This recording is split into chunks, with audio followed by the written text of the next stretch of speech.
Hey guys, if your AirPod 4s aren't working and you have one of these Bluetooth transmitters and you plugged it in like so, but when you plug it in, they should automatically work. But then if they don't, the biggest culprit and reason why is most likely it's connected to something else, another device. Now it could be your MacBook, it could be your iPhone.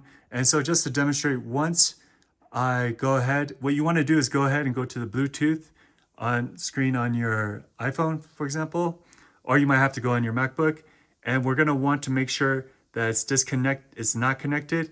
And on top of that, we're going to want to forget device. I'm sorry it's so blurry right here, but go ahead and forget device.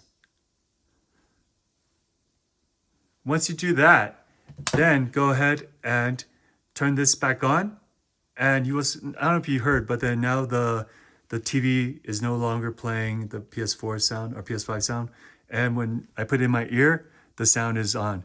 All right, guys. So then if you pull it out, you'll see it says headphones disconnected, and now there's sound again on the TV. It's kind of low, so you probably can't hear. But that's just a little troubleshooting video. I ran into this problem, so I wanted to share it. Hope this video helps. If it does, please consider liking, commenting, or subscribing. I'll see you next time. Bye-bye.